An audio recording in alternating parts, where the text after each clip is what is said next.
Kalau Gibran bukan anak presiden, Anda ambil nggak? Loh, sekarang itu gini. Jawab aja. Enggak, saya tanya kembali. Tadi Anda tanya sudah saya jawab. Iya, ini. Udahlah Pak, nggak usah bohong. Kalau Mas Gibran bukan anak presiden, nggak bakal diambil, gitu loh. Nggak bakal diambil. Ini bukan soal anak muda, ini soal anak presiden. Kalau soal anak muda, banyak sekali anak muda berprestasi di Republik ini. Kalau Gibran bukan anak presiden, dia akan dipilih apa tidak? Saya tanya. Saya pastikan tidak. Sekarang saya tanya. Rakyat jangan diintimidasi seperti dulu lagi. Jangan biarkan kecurangan pemilu yang akhir ini. Di pemilu 2024? Ya dilaporkan aja misalnya ke Bawaslu atau apa misalnya kecurangan atau apapun itulah ya. Biasanya kita menyingkatnya KKN.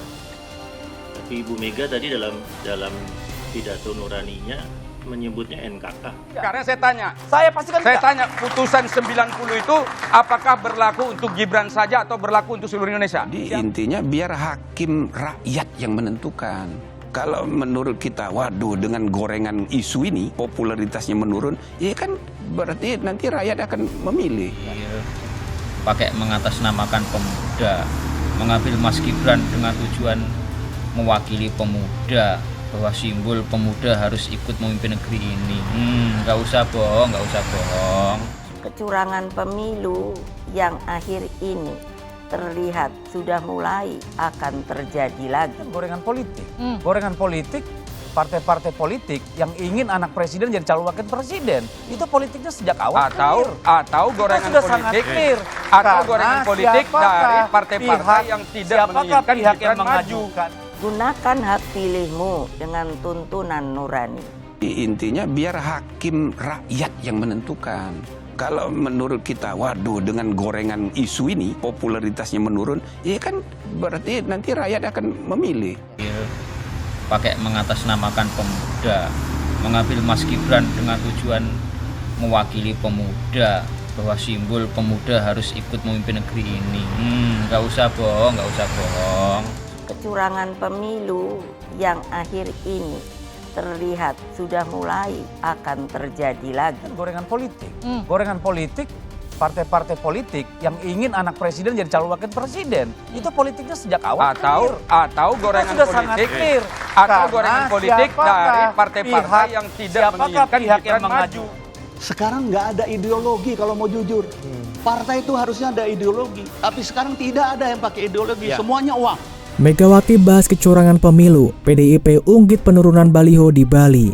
Ketua DPP PDIP Ahmad Basarah menyinggung penurunan baliho Ganjar Pranowo Mahfud MD di Bali usai Ketua Umum PDIP Megawati Soekarno Putri menyebut kecurangan sudah mulai terlihat menjelang pemilu atau Pilpres 2024. Mulanya, Basarah mengatakan sebelum Megawati menyampaikan pidato hati nuraninya, sejumlah tokoh masyarakat juga telah menyampaikan keprihatinan terkait kekhawatiran praktek demokrasi yang tidak sesuai dengan prinsip demokrasi Indonesia.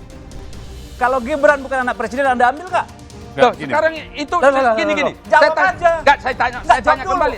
Tadi Anda tanya sudah saya jawab. Iya, ini. Udahlah Pak, nggak usah bohong. Kalau Mas Gibran bukan anak presiden, nggak bakal diambil, gitu loh. Nggak bakal diambil. Ini bukan soal anak muda, ini soal anak presiden. Kalau soal anak muda, banyak sekali anak muda berprestasi di Republik ini. Kalau Gibran bukan anak presiden, dia akan dipilih apa tidak? Saya tanya. Saya pastikan tidak. Sekarang saya tanya. Saya pastikan Saya tidak. tanya, putusan 90 itu apakah berlaku untuk Gibran saja atau berlaku untuk seluruh Indonesia? Dia meyakini keprihatinan para tokoh tersebut disampaikan karena telah melihat praktik-praktik demokrasi dalam tahapan pemilu, terutama Pilpres 2024 yang mulai menandakan adanya tindakan-tindakan yang unfair atau tidak adil. Menurut Basarah, pendapat para tokoh itu kian diperkuat dengan putusan Majelis Kehormatan Mahkamah Konstitusi atau MKMK yang menilai adanya pelanggaran etik berat oleh Hakim Konstitusi Anwar Usman pada penanganan perkara syarat usia minimal Capres-Cawapres. Putusan MK terkait syarat usia itu akhirnya membuka jalan salah satu cawapres yang belum memenuhi syarat usia 40 tahun tetap maju pada Pilpres 2024. Maka logika sederhananya, dalam bahasa rakyat, kalau lembaga Mahkamah Konstitusi yang menurut ketentuan Undang-Undang Dasar bersifat merdeka, bersifat bebas tanpa campur tangan siapapun, dapat terjadi abuse of power untuk kepentingan Pilpres ini, Maka, bagaimana dengan lembaga-lembaga pemerintah di bawah cabang kekuasaan eksekutif yang memang langsung direct di bawah seseorang yang memegang kekuasaan eksekutif tertinggi, kata Basarah. Lalu Basarah menyinggung peristiwa penurunan baliho Ganjar Mahfud di Bali di beberapa waktu lalu. Hal-hal yang sementara ini muncul di lapangan seperti peristiwa di Bali beberapa waktu yang lalu, yang baliho-baliho kami diturunkan karena Presiden akan hadir ke tempat itu. Lalu kemudian diklarifikasi dan seterusnya dan di daerah lain menunjukkan tanda-tanda ketidakadilan itu, jelas dia. Apabila bicara soal kecurangan dalam konteks pemilu, kata dia, tahapan pemilu terkait kampanye memang belum berlaku pada saat ini, sehingga KPU dan Bawaslu pun belum dapat mengambil tindakan. Jika baliho Ganjar Mahfud diturunkan, Basarah meminta baliho kontestan pemilu lain juga diturunkan. Sehingga kalau memang mau seluruh baliho-baliho itu diturunkan, maka seluruh baliho dari capres manapun atau caleg dari partai manapun juga harus diturunkan. Intinya bersikap adilah terhadap sesama peserta pemilu, baik partai politik maupun calon presiden atau calon wakil presiden, imbuh dia. Sebelumnya, Megawati menyinggung kecurangan yang menurutnya sudah mulai terlihat menjelang pemilu atau Pilpres 2024. Jangan biarkan kecurangan pemilu yang akhir ini terlibat sudah mulai akan terjadi lagi, kata Megawati dalam pidatonya. Megawati juga mengingatkan agar rakyat menggunakan hak pilih dengan tuntutan hati nurani di Pilpres 2024. Diberitakan sebelumnya, sejumlah elit PDIP merespon pencopotan baliho Ganjar Mahfud serta bendera partai saat kunjungan Presiden Joko Widodo di Bali pada Selasa 30 Oktober lalu. Sekjen PDIP Hasto Kristianto menyinggung politik diskriminasi dalam kasus tersebut. Hasto mengatakan Presiden Jokowi sebelumnya telah meminta agar para PJ kepala daerah bersikap netral di Pilpres 2024. Bahwa demokrasi yang disampaikan untuk menyampaikan ekspresi melalui pemasangan bendera-bendera parpol yang oleh KPU sudah ditetapkan, itu turun dan mencederai rasa keadilan, kata Hasto. Hasto menilai insiden itu telah mencederai keadilan dan kontraproduktif dengan kunjungan Presiden ke Sumatera Barat sepekan sebelumnya. Kala itu, Hasto mengungkap baliho bergambar Prabowo Subianto, Gibran Rakabuming justru bertebaran di sepanjang jalan bersamaan kedatangan Jokowi. Sementara itu, PJ Gubernur Bali Sang Made Mahendra Jaya sudah angkat suara merespon itu. Dia menjelaskan alasan pencopotan baliho Cawapres-Cawapres Ganjar Mahfud saat kunjungan Jokowi murni tak bermuatan politis. Dia menyebut penerbitan alat sosialisasi politik termasuk pencopotan baliho Ganjar Mahfud di sekitar lokasi kunjungan kerja Jokowi dimaksudkan untuk menjaga netralitas kegiatan Presiden.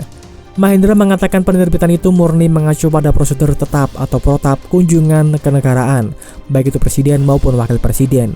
Salah satu kegiatan yang dilakukan oleh Bapak Presiden di Gianyar adalah penyerahan bantuan paket sembako kepada masyarakat. Hal ini merupakan implementasi kebijakan pemerintah dalam pengendalian inflasi. Sehingga pemberian alat sosialisasi politik itu penting agar acara yang dilaksanakan tak bernuansa politik, kata Mahendra.